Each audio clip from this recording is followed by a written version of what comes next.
Hai guys, kembali lagi di Potter. Sekarang di episode 2 dan kembali lagi bersama host-hostnya. Ada gua Kenneth, ada RM, dan ada Nathan. Nah, hari ini kita ada kedatangan tamu. Siapa sih, Nat? Iya nih, bener-bener. Kita hari ini ada kedatangan tamu nih. Tamu kita yang spesial. Pahlawan para pahlawan. Seseorang yang ada di belakang dan tak terlihat. Mari kita sambut Halo. Delbert Gunawan. Halo. Yo, Halo, siapa Delbert. bos? Nah, Del, Sehat. sehat, apa kabar? Oh, apaan? Aman ya? bahagia Ganteng nggak? banget ya guys ya. Zaman para cewek gitu, sini. kelihatan dong itu. Kelihatan dong. Delbert ini nih. Mungkin bisa Nathan, mungkin kita bisa introduce dulu nih. Sebenarnya Delbert itu dia kerjanya di semen tuh sebagai apa gitu kan. Ya. Mainly-nya. Jadi Gimana? di Semen Theater, gua tuh lebih ke supporting role dari aktor. Gua lebih tepatnya itu anak FOH, singkatan dari Front of House. Jadi kerjaan FOH itu basically membantu aktornya melebihi kapasitas acting mereka. Gimana maksud gua? Kita itu bisa setting up lighting buat aktornya, bisa kasih lagu, sound effects, terus kalau misalnya ada di panggung kan besar. Kita butuh mic. Nah, itu biasa yang ngaturin mic itu anak-anak di FOH gitu. Dan Terus, gue mau nanya dong, Del. Ah. Kan FOH, Front of House kan? Nah, kenapa jadi lokasi di gue belakang juga ya? baru tahu nih sebenarnya dari temen gue. Jadi Front of House, jadi house-nya itu para aktornya. Jadi kan ini ada para aktornya di panggung, ini FOH di belakang ya kan. Jadi paling depannya house, kayak paling ujungnya kan FOH, makanya Front of House gitu. Oh, jadinya aktornya ngadepnya ke makanya Front of House. FOH. Iya. Kita sama ini menganggap tuh penonton kan sebagai titik acuan gitu kan. Kita anggapnya itu belakang, kok ngapain namanya front of house. Ternyata aktornya sebagai acuan. Oke. Mantap. Nah, oke. Ada yang satu hal yang unik nih. Del, lu kan bukan seni teater nih, ya kan? Lu seni apa? Coba sebut nih. Lu seni apa nih? Itu dia. Lu seni akustik tapi masuk semen. Coba bisa di-explain gitu nggak? Kenapa lu bisa masuk dan aktif pula, sangat aktif di teater. Jadi tuh sebenarnya, gue pas SMP kayak teater tuh gak tahu sama sekali isinya tuh apa. Ya, gue bener-bener gak tahu. Gue cuma pikir, oh lu acting doang. Ya, gak ada kayak tambahan-tambahan lain. Habis itu pas gue di kelas 9, Akasia, gue diajak nih sama seseorang, Del, lu kan jago ya komputer gitu-gitu. Lu boleh bantu gak? Cuman buat setting up teknikal gitu. Gue pikir, oh fine dong. Kan gue gak perlu ngapa-ngapain. Ya udah gue ikut aja. Nah, gue ikut. Lama-kelamaan, gue baru sadar, kok gue jadi masuk teater gini? Disuruh rekam suara buat aktor-aktornya. Terus tiba-tiba datanglah sebuah orang, si Jovian, kakel kita, yang dia bilang, kamu Delbert? Iya. Sini, gue ajarin cara mixing lagu. Nah, kaget dong gue. Kok dari anak akustik gue disuruh? Asik ya? Dapat privilege sih diajarin yang lebih jago. Cuman at that time, saat itu, gue kan kayak, oh teater tuh, gue gak suka, kayak malu gitu teater. Penampil di depan, kok tiba-tiba sekarang gue dicolong gitu. Dari akustik yang seharusnya gue tampil, dicolong ke teater. Nah, gitu. Makanya gue bisa masuk. Diculik. Makanya gue bisa masuk ke dunia teater, lebih tepatnya di bagian FOH. Karena sampai sekarang gue pun acting masih ya sosok, gak suka-suka banget. Cuman gue tuh hobi emang di belakang gitu. Makanya kalau ada produksi semen teater, gak pernah lihat gue dia jadi aktor. Pasti. Tapi berarti dari SMP sampai SMA tuh bener-bener akustik full ya? Gak ada sama sekali nyentuh teater? Gue pas masuk SMA pikir, masuk seni teater ya. Cuma gue pikir, kan sayang nih, udah 3 tahun belajar gitar. Ya lanjut aja seni akustik, ya kan? Terus kalau gue juga tahu di seni teater tuh lebih kebanyakan acting, dan gue tuh ya gak suka acting. Makanya gue lebih pilih seni akustik, cuman di semen. Nah iya, jadi gue kayak hybrid setengah-setengah gitu. Hybrid. Boleh, bisa. Kan dia campuran. Dia campuran gitu. Campuran. Keren. Mutan ya, campuran. Nah, ini sekarang setelah lu join Semen untuk tahun kedua, ada penyesalan nggak? Waduh, kalau penyesalan sih banyak sih bro. Banyak malam-malam yang gue gak tidur, banyak kayak capek-capean. Biasa kan kalau misalnya kita masuk sekolah nih, ya kan, selesai sekolah langsung ke ruang teater, bahas produksi lain, banyak ngobrol-ngobrol atau apa. Tapi kalau menyesal gue sih gak, karena menurut gue Semen Teater tuh membantu soft skill gue naik. Sebelum gue masuk Semen Teater, gue tuh anxiety-nya tinggi. Kayak gue tampil di depan orang atau ada kayak presentasi di depan kelas aja gue rada takut. Cuman gara-gara Semen Teater, dengan pressure yang sangat tinggi, belajar ya. Belajar lah ya. Iya, jadi garang ya, jadi ganas ya. Kayak Akasia kan berapa tuh? 300-500 orang yang nonton. Terus gue kayak pegang background LED segala. Makanya gue kayak, waduh ini kalau gue mess up, 500 orang, iya 500 orang bisa lihat gue tuh mess up. Jadi nanti, nah iya, 500 orang nengok ke belakang. Ini salah. Ini ngomongin mess up ini, pernah kejadian nggak? Dan kalaupun pernah, gimana cara lu nanganin? Banyak sih bro, kalau masalah. Gue mulai dari Akasia ada. Jadi di Akasia tuh, gue inget ada scene pertama dan scene kedua. Yang seharusnya scene pertama itu background-nya ada kayak air, kayak kebanjir gitu kan. Pas Akasia yang Poseidon, kalau lu pada inget.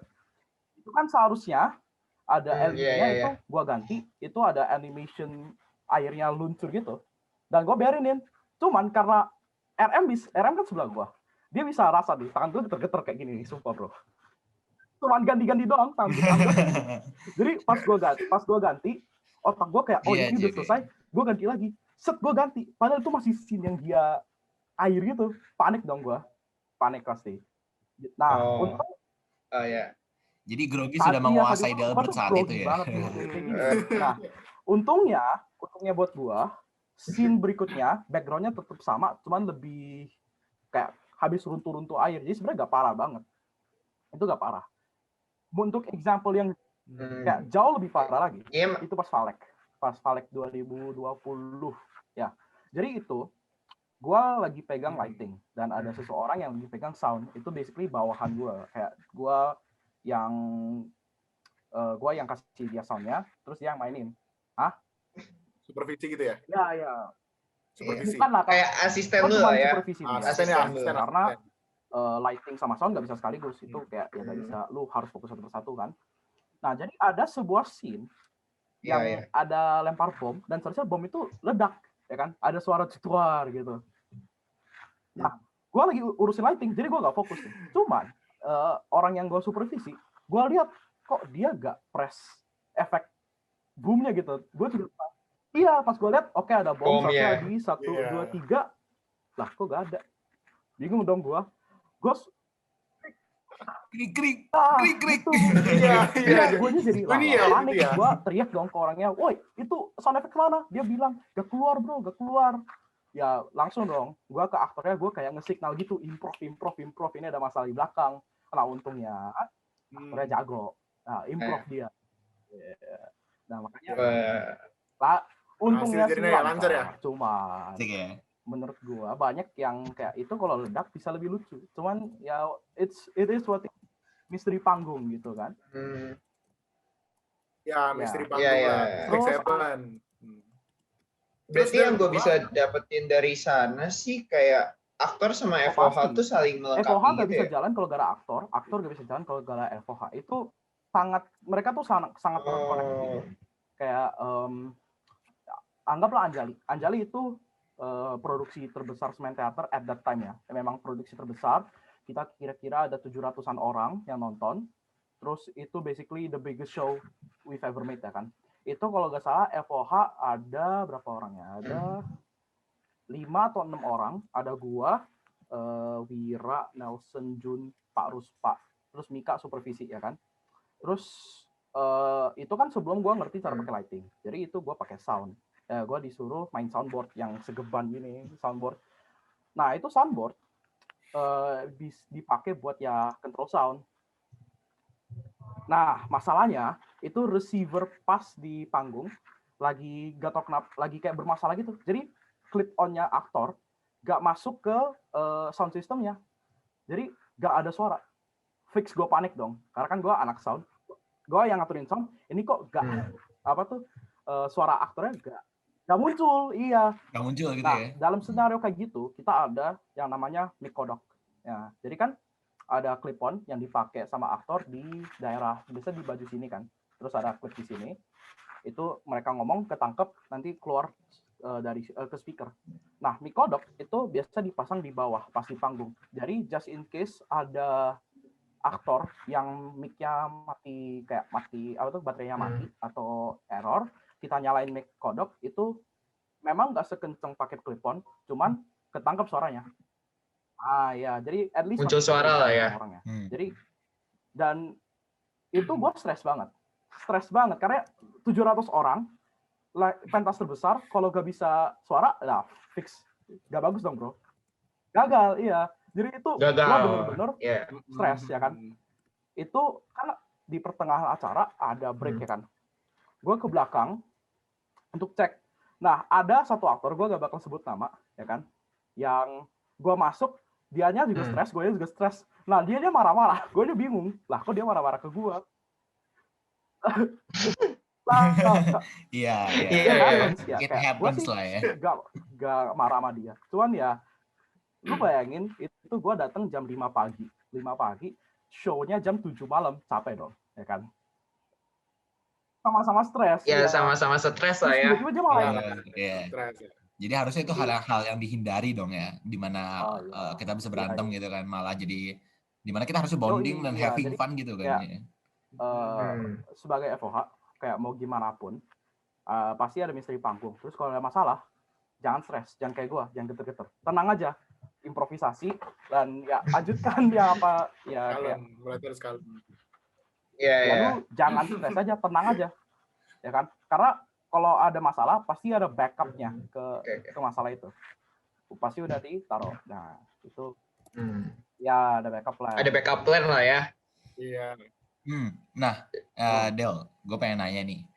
Mungkin kan belum clear ya, mungkin belum banyak orang tahu nih tentang FOH nih. Mungkin bisa lu jabarin nggak? Kayak FOH tuh sebenarnya, let's say dari simple dulu ya, kayak di auditorium kita di Pahwa, itu isinya apa aja gitu? Kalau di FOH sekolah kita, itu sebenarnya cuma 2. Ya kan, ada soundboard sama ada lighting. Sebenarnya itu doang. Soundboard sama lighting, terus biasanya ada kayak mic satu di belakang. Jadi soundboardnya itu mic-nya connect ke soundboard ya kan. Jadi kayak misalnya lu mau ngomong apa, ya tinggal lu on, kayak unmute soundboardnya, terus lu ngomong di mic, itu biasa bisa muncul. Nah, habis itu ada lighting. Ya lightingnya kayak biasa, ya lu kayak setting up dulu sebelum acara. Itu ada orang yang pegang lighting. Lu basically kayak pre-plan lightingnya ada apa, lu program dulu semuanya. Nanti pas hari H baru lu kayak mainin satu persatu. Mirip kayak apa sih namanya, yang kayak ada soundboard kecil gitu yang buat podcast. Lu pencet satu button keluar suara apa. Kalau ini lu pencet satu button, dia keluar kayak sequence lighting apa. Oh, berarti udah kayak tombol-tombol gitu ya. Yoi, jadi prepare gitu ya berarti. Biasa mungkin kayak gimana itu kalau buat produksi pentas tuh, apakah per scene atau gimana? Biasa tergantung bro. Kayak ada scene yang misalnya lu lagi berantem nih ya kan. Lu lagi berantem, lu kasih lighting merah, lu kasih belakangnya putih ya kan. Jadi biar kelihatan sama ada scene ganas gitu. Nah, kalau misalnya ada sebuah kayak monsternya nge-roar gitu, biasa gue kasih strobo. Strobo tuh kayak yang kedip-kedip gitu. Jadi bisa aja gue kasih lighting merah. Habis itu ada 2 cara. Gue bisa di scene, jadi ada sebuah settingan scene, itu manual, keluarin merah, keluarin lighting belakang putih. Nanti pas dianya marah, gue puterin strobonya, jadi kedip-kedip kan. Itu satu. Terus ada kedua, yang gue bisa setup dua settingan lighting. Yang satu cuma merah sama ada backlightnya, sama ada satu lagi yang backlightnya nge-strobo. Jadi gue tinggal, misalnya ada 1 ada 2, gue klik 1, pas dia yang nge-roar, gue klik 2. Nah gitu. Jadi mempermudah di hari H-nya. Jarang-jarang lu program di hari H, kecuali kayak ada pernah kejadian pas meeting sebelum kita corona, itu kan ada MD ya kan. Itu ada Kakel bantuin gue nih, dia bantuin gue programin, habis itu nanti guanya yang mainin aja. Nah itu guanya kan masih kurang ngerti, ya kan? Itu gue masih baru bener-bener beginner banget. Itu ke-delete salah satu settingan lightingnya. Terus itu tengah-tengah lagi mau MD ini. Jadi langsung Kakelnya nge-rush, dia program on the spot itu. Dia bener-bener kayak dari nol program on the spot. Itu bisa, cuman jarang banget. Ya. Itu kayak kalau khusus yang udah kayak 3-4 tahun kerja itu, gue sampai sekarang masih gak bisa. Masih belum bisa. Nah, itu kan kayak lighting kan. Nah, kalau untuk soundboard itu cara kerjanya maksudnya kayak gimana singkatnya gitu? Secara buat apa sih? Apakah hanya sekedar volume atau gimana gitu? Secara singkat, kalau ada sebuah pentas, biasa yang pegangin sound itu ada 2. Ada sound master sama ada sound yang mainin soundboardnya. Jadi biasa tuh sound master atau sound directornya itu kayak semua lagu, semua SFX itu dia ada di laptop dia. Jadi kita di soundboardnya ada mixer kan. Jadi kayak lu bisa settingan, laptop ini nanti kayak punya mic volumenya itu yang pertama, ada yang kedua ya kan. Terus kayak lu bisa settingan mic yang satu ini pakai volume kedua, mic yang ketiga pakai volume keempat. Jadi kayak lu pas tengah-tengah pentas, kalau misalnya lu rasa kayaknya ini mic kedua kebesaran nih suaranya, ya udah lu turunin volumenya kan. Kalau misalnya ini satu kayaknya kekecilan, lu naikin volumenya.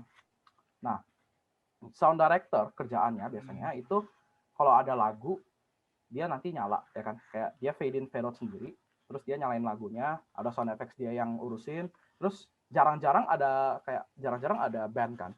Tapi kalau ada band pasti sound director yang urusin. Jadi misalnya ada scene mau fade out kan, sama biasa tuh di FOH kita signal, ini mau fade out ya, siap-siap. 1, 2, 3 fade out. Biasa sound director pakai HP nge-signal ke band, ini mau fade out, lu pada siap-siap. Fade out, nah band nyala. Apa? HT itu apa tuh? HT bahasa Inggrisnya walkie-talkie yang kayak apa? Iya, yang biasa sapam itu loh, yang sapam gitu ya. Over. Monitor. Iya. Lagi undercover jalan ketoprak. Habis itu sound yang mainin soundboardnya itu kerjaannya tuh basically misalnya lu ada 5 aktor di panggung, semuanya kan pakai clip-on. Jadi ada kan suara mereka kan beda-beda semua. Bisa ada yang kekencengan, kekecilan atau apa gitu. Jadi lu basically harus ngebalance. Jadi biar nggak satu kebesaran, nggak satu kekecilan. Jadi kalau misalnya aktor A ya kan, itu suaranya kebesaran.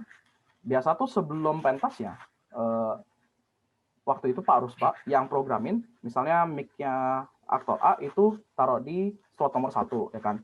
So mic yang keberapa slot nomor 2 dan selanjutnya ya kan. Jadi gue harus hafalin itu dulu semua. Kalau gue udah hafal, biasa gue kayak ini kekencengan, gue turunin. Ini kayak kekecilan, gue naikin gitu. Jadi itu basically kerjaan sound di belakang. Berarti benar-benar FOA tuh berdasarkan pengalaman dan jam terbang ya? Kalau mau udah mau profesional gitu. Kenapa, Tan? Mungkin lagi kayaknya tes. Aman. Gua nge-lag. Udah balik lagi ya? Aduh, nge-lag lagi. Jelas. Tapi suara gue jelas kan ya? Jelas kok, mantap. Oke lah. Gue pengen nanya ini Del, kan dari tadi dari lu sharing yang sedih-sedih nih ya pengalamannya. Lu ada nggak pengalaman lu yang paling berkesan buat lu gitu? Yang bisa lu banggakan. Iya, yang bener. Ada beberapa yang kayak pengalaman yang gue bangga. Kayak misalnya Akasia itu kerjaan gue itu sharing sama Kenneth. Jadi basically gue sama Kenneth rekam audio, nanti gue yang nge-mix audionya, dan nanti Kenneth nge-mix lagunya, terus dia nanti. Nah jadi Kenneth tuh pas hari Akasianya, dia tuh demam. Sorry. Ini Kenneth yang mana nih? Nanti bingung ini. Bukan Kenneth ini. Bingung Kenneth kita. Iya. Dia Kenneth yang tinggi itu ya. Iya. Lanjut. Udah pindah sekolah. Soalnya bingung sih Kenneth yang ini. Nggak merasa kayaknya dia kerja sama Delbert gitu kan. Bingung dia. Sorry. Jadi lanjut. Dia tuh hari demam. Jadi harus digantiin sama, gue lupa sih sama lu ya, RM. Lalu ya, M. Setahu gue sama sama lu ganti gitu jadi sound. Karena gue inget tuh dia kayak di belakang tidur kayak begini doang, tidur. Kasih demam ya gue Iya, kasihan ya, kecapean ya. Gue urusin LED.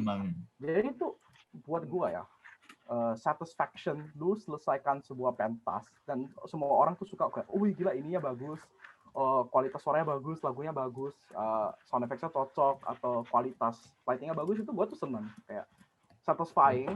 Lu kadang berbulan-bulan lu planning nih sama scriptwriter-nya kayak lagunya kayak sini cocok, nanti lighting-nya harus kayak gini, ada apa-apa. Nah, baru kayak udah selesai keren, kayak lu bisa lihat hasil lu lah gitu. Kayak berminggu-minggu lu planning, pas hari H, wah gila bagus gitu. Berarti lu tuh seneng tuh bisa dibilang karena apresiasi penonton. Iya kayak misalnya penonton muji gitu, wah ini pertunjukannya keren nih, selain aktornya keren, tadi tuh lightingnya nambah banget nih efek, kayak misalnya efek marah atau efek sedih gitu ya. Gitu, tapi kayak biasa tuh penonton cuman ngenotis aktor. Gua malah lebih bangga dengan apresiasi aktor pada FOH, karena mereka tahu tuh. FOH tuh yang bantuin mereka. Jadi pas kalau aktor bilang, wah kayaknya cocok, ini bagus nih, lu kayak gini, pas hari halu kayak gini, pasti mereka pada suka. Nah itu gue tuh kayak oke. Jadi kerjaan gue tuh gak sia-sia gitu loh, aktornya suka hasil gue gitu. Iya, berarti FOH tuh memaximize potensi aktor ya, biar penontonnya juga kayak penonton pentasnya enak gitu. Karena kan kalau gara lighting rada bosen kan, kayak cuman kuning gitu, ada actionnya gitu. Gue pengen nanya nih. Ini kan lu FOH kalau di sekolah kan, itu berarti offline. Sedangkan kita sekarang kondisinya online nih. Nah itu lu gimana tuh coy di sini? Ini pertama buat gua, kayak gua kalau di FOH kerjaannya mostly itu sound. Gua lighting sesekali ya kan. Karena gua cuma pernah lighting sekali, cuman mostly gua sound. Pas di corona ini, gua lebih ke editor sekarang kerjaannya. Jadi gua bisa ngedirect kayak aktornya, gua bisa ngedirect aktornya, lu pasin ini lu rekamnya kayak gini, pasin ini lu rekamnya kayak gini, terus jaga-jaga pas lu rekam gak ada background, karena nanti penontonnya bakal nonton denger lah kok ini ada suara bajai gitu di belakang, kan gak enak. Tiba-tiba lu lagi scene kayak, lu bayangin scene cinta gitu, kayak cek I love you, nggak ada motor, kan nggak enak gitu. Jadi makanya setiap kali aktor mau rekam, gue selalu tekenin, lu kalau rekam jangan buka AC, terus kok lu tunggu sampai hening dulu baru lu rekam.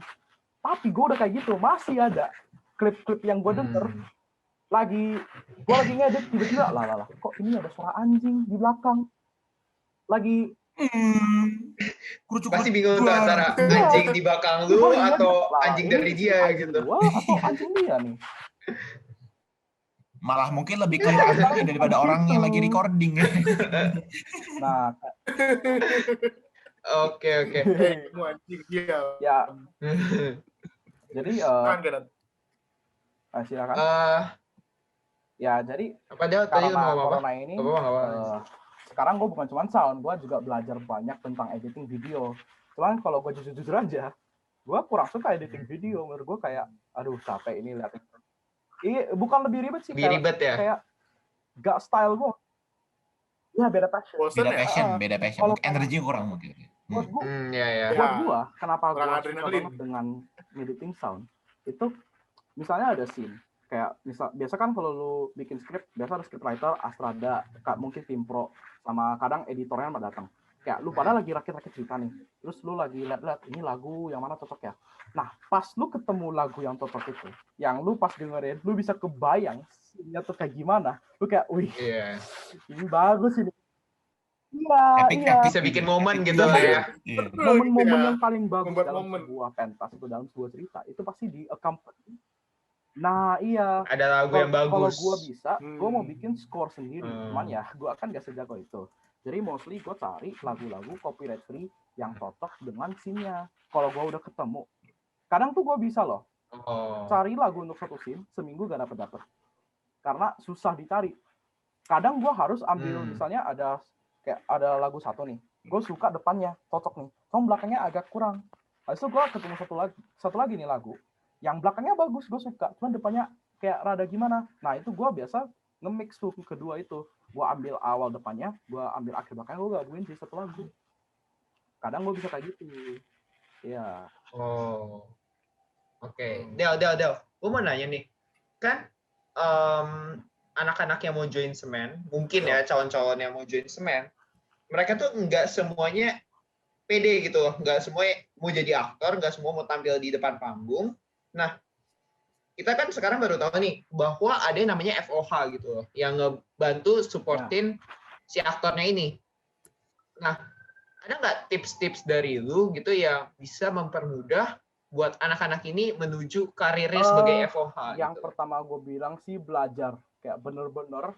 Biasa kan lu kalau belajar FOH, most cases lu punya kakak yang udah ngerti. Nah itu lu informasi apapun lu tarik dari dia. So kayak gak banyak orang yang mau masuk FOH. Kayak angkatan yang kita aja sekarang yang masuk FOH paling cuman gua RM, dikit ya? sekali Nathan gitu. Memang gak banyak. Valen ya kan, dari 300 anak paling cuma 3 yang mau. Tetapi biasanya tuh orang yang masuk FOH mereka tuh kayak, oh ini gue tuh beneran suka, gue belajar mati-matian. Kayak misalnya, jadi kayak komit. Gue pertama kali diajarin sama Jovian, ya kan, dia udah pro sampai punya company sendiri. Gue belajar dari dia sampai gue bener-bener ngerti sound mixing, ya kan. Habis itu pas pas Anjali itu gue dikasih task sama Jun untuk mainin soundboard H-3. Bukan H-1, H-3 gue disuruh Jun belajar soundboard yang segeban itu, yang gue gak ngerti apa-apa. Langsung dong 3 hari berturut-turut gue, ini jangan ikutin gue, ini example yang parah. Cuman 3 hari itu gue cari model yang exact, gue baca cara, gue beneran belajar cara pakainya gimana, sampai gue gak tidur, kayak gue paling cuma tidur 2-3 jam doang. Gue bener-bener belajar. Tips-tips gue ke orang yang mau masuk FOH, satu, pas lu ada masalah, jangan stres. Kayak mulai sebuah acara, gak usah takut, gak usah grogi, ya kan. Karena mau ada apapun, pasti ada supervisor, kayak biasa supervisor Pak Mika atau ada kakak yang bisa bantuin. Lama-kelamaan nanti kayak 500 orang, lu kayak FOH di 500 orang pentas, kayak rada grogi. Lama-kelamaan kayak, ini 500 orang, gue masih bisa. Kayak awalnya memang pasti ada grogi, nggak mungkin nggak ada grogi. Cuman the more you tampil, the more you kayak di FOH dengan pentas yang lebih besar, lama-kelamaan tuh groginya bisa dihandle. Karena menurut gue grogi tuh gak bakal hilang. Sebagai manusia kita grogi gak bakal hilang. Cuman pilihan lu sendiri, lu bisa kontrol groginya atau enggak, ya kan? Diminimalisin, iya. Terus kalau ada masalah, ada misteri panggung, jangan stres. Lu coba, lu pikir cara lu atasin masalah gimana, dan lu eksekusiin. Oke. Del, gue mau nanya, lu pernah nggak kayak bikin kesalahan pas pentas ya? Misalnya di FOH gitu, kayak lupa hidupin lighting atau lupa hidupin sound yang kayak tadi lu bilang ya, LED yang air itu ya.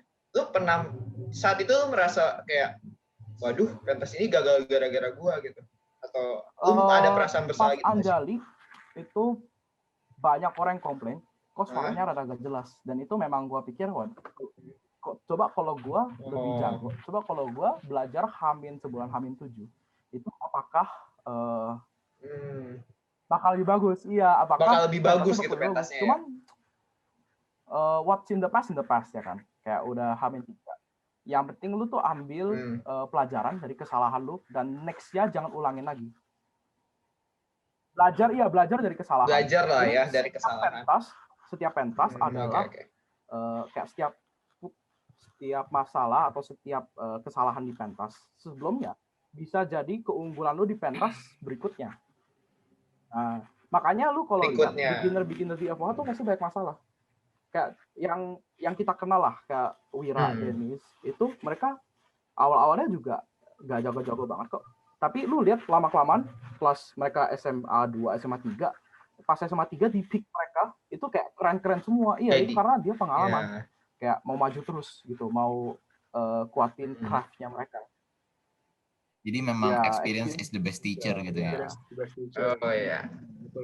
Berarti yang bisa gue ambil sih gini sih, kalau misalnya lu bikin kesalahan, jadiin itu pelajaran buat yang berikutnya. Sama kalau misalnya lu jadi misalnya jadi aktor atau jadi tim produksi sebuah acara, terus FOA-nya bikin kesalahan, jangan ngeblame lah, dukung lah, support gitu. Karena dia pasti juga nggak sengaja kan. Support sih support, cuman lebih tepatnya lu harus kritik mereka. Kayak gua tuh kalau jadi FOH, misalnya ada aktor bilang, "Weh, ini lagunya kurang cocok, bisa ganti gak?" Itu kan kritik, gua terima dong. Kayak, "Oh, ini kurang cocok, coba gua cari lagi." Ini di zaman-zaman corona aja, kayak gua masih terima kritikan dari orang, ya kan? Karena, "Oh, Del, ini kayaknya lu potongnya terlalu cepat, coba lu panjangin lagi." Jadi tuh kritik dari aktor sama dari tim pro tuh penting. Cuman jangan sampai ya marah-marah kayak, "Oh, ini pentas gagal karena lu." Ya itu gak. Iya, jadi itu bikin jatuh mental itu. Iya, stres kan. Iya. Udah, pergi. Aduh. Oke, BTW ini Del, kita kan udah mau closing nih. Sebelum kita tutup, kita akan main dulu bentar. Gimana? Nih. Oke, jadi permainan baru yang gua kasih nama pertanyaan kilat. Nah, fast question. Yes. Mengandung kilat ya. Cara mainnya itu gampang, Bro. Simple. Jadi ya, gua bakal kasih lu 3 pertanyaan. Nah, terus lu harus jawab dalam waktu 5 detik. Aduh. Kalau misalnya lu nggak bisa jawab 2 dari 3 pertanyaan gua, lu 2 dari 3 pertanyaan, misalnya lu nggak bisa, lu nggak bisa jawab. Saya salah 2. Ya, salah 2, lu kalau nggak bisa jawab, lu bakal kena hukuman. Tapi kalau misalnya lu bisa jawab, ayo 5 detik nih. Lu boleh kasih hukuman, lu boleh kasih hukuman ke salah satu dari kayaknya Nathan paling yang ngajuin game siapa ya? Nathan paling seru ya. Tapi kemungkinan besar gue yang bakal kena sih. Oke, Bro. Oke. Udah siap? Pertanyaan pertama.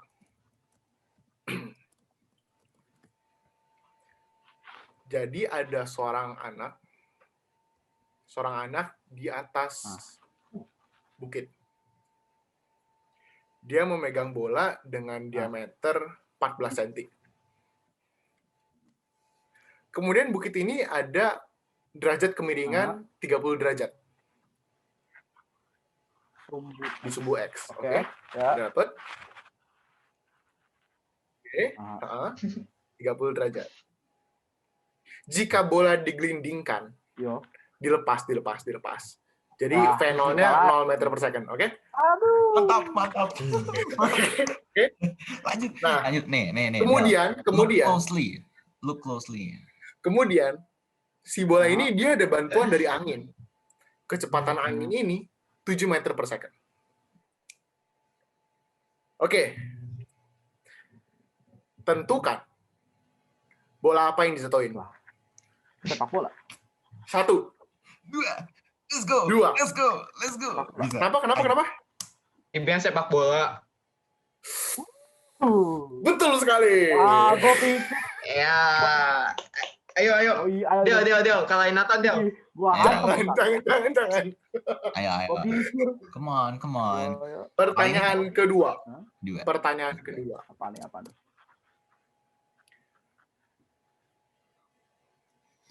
Ada seorang anak bernama Dodi.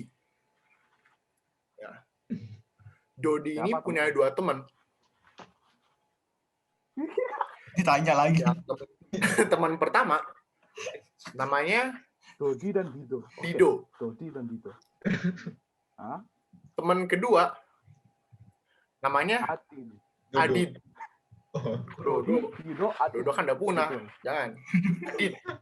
Lanjut. Yang pertama, si Dodi punya teman namanya Dido dan Adit.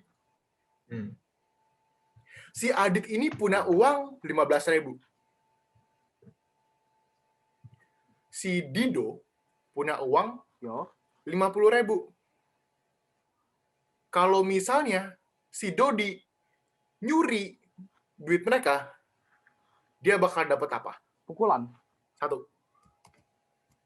Dihantam sama Dodi. Kenapa? Dido. Kurang tepat? 4. 5. Oke, Kak. Dapat duit lah. Dapat duit lah.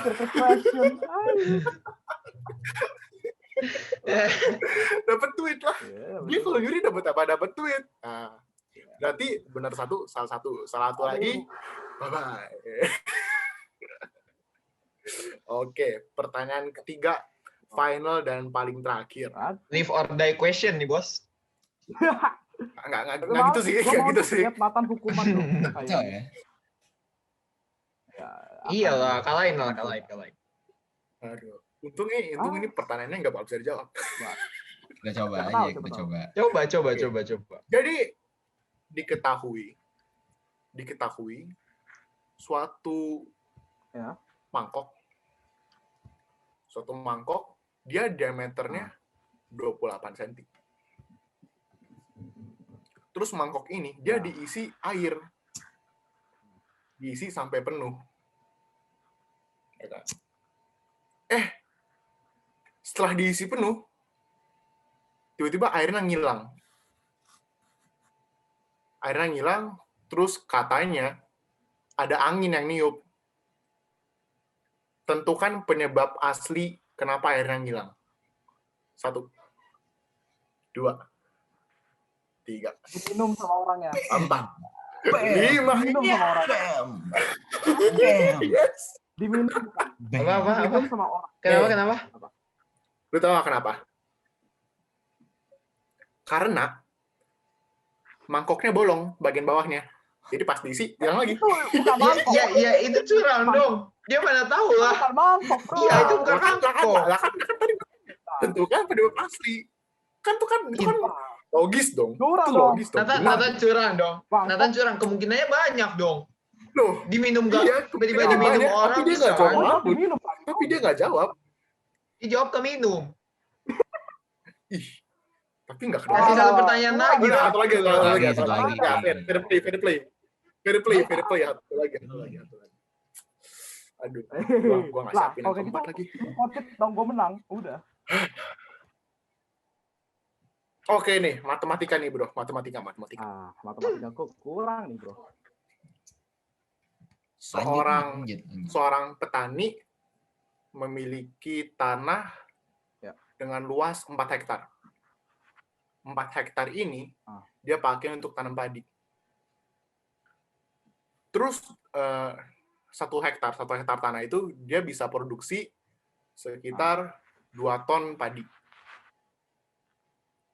Harga 100 kg padi dia jual dengan harga 15.000. Sebutkan nama podcast kita. Podcast 1. 2. Iya, Nathan kalah ya guys ya. Nathan kalah. Oke. Yeay. Meskipun gue sebagai sesama host ya, tapi di acara ini kita tuh ditujukan untuk membuli Nathan gitu loh. Iya, rasanya tuh gitu. Nah, mungkin tuh pembulian tuh tidak baik, bro. Tidak sehat. Bercanda, ada bedanya. Nah, betul. Gue suka nih pembicara kita satu ini tuh gue suka, tamu kita nih, gue suka nih. Iya, ini pemikiran anak FOH gitu. Asik. Modern ya. Sudah di depan. Maju nih. Yamaha semakin di depan. Merek. Sponsor. Atau ini. Boleh. Monggo. Hukumannya apa, Del? Hukumannya? Dari lu. Jangan dong, Del. Udah, gue kasih ke host keduanya lah, suruh pilih hukumannya. Kumohon guys. Gue kan sebagai tamu harus seru nih. Asik dong. Gimana kalau masing-masing, ini kan ada 3 orang nih yang nggak kena hukuman. Masing-masing dari kita tuh kayak nyumbang satu ide, nanti idenya dikumpulin buat jadi satu hukuman besar gitu. Mantap nih kayaknya. Kayaknya menarik gitu. Ya udah misalnya ya, mulai dari gue nih. Nata mesti bikin closing buat acara buat podcast kali ini? Gua buat closing acara ini, Nathan harus pakai aksen Jawa. Jawa. Lah gitu, tak bisa aku. Mohon iso lah aku ini. satu lagi. Tunggu satu lagi. Satu lagi gitu. The last one. Yang terakhir. The last one. Kenapa? Bumbu terakhir dari RM nih. Jawa. Ya nggak? 2 kan. Yang ketiga, promosiin kan pakai Jawa. Inggris juga dong. In English. So today, kan gitu bisa. Bentar. Jadi aku ini tuh, kalian tuh mau aku promosi, terus closing, pakai aksen Jawa. Pakai bahasa Inggris. No. Jawa and Inggris. Dua pakai Inggris. Welcome people. So today we are going to. Today we will be interviewing. Oke. Kita mulai. Bentar. Kita mesti kayak anak semen lah. Kan kita teater kan ya. Nanti ada yang mulai 1, 2, 3 action gitu. Biar dia siap. 3, 2, 1, woi. Enggak dong. Iya, 3, 2, 1. Oke. Siapa? Action. Oh iya, sebagai anak FOA. Nah, Delbert, gue beri kehormatan untuk memulai. Ya, Pan. Ayo. Ready, Nat? Minum dulu. Let's go. Minum dulu, Nat. Del, pura-pura pakai hati. Standby. Fuck, kotak pensil nih. Ya. Standby, Nathan. Lanjut. Come on, Del. Let's go, Del. 3, 2, 1. Ready. Action. Standby. Okay guys, thank you guys for watching today. Terima kasih karena thank you karena sudah watching today our podcast. Today thank you karena sudah menonton watching our episode 2 podcast kami yang mengajak Heroes of Heroes, pahlawan para pahlawan Delbert Gunawan. Jangan lupa untuk follow subscribe. Don't forget to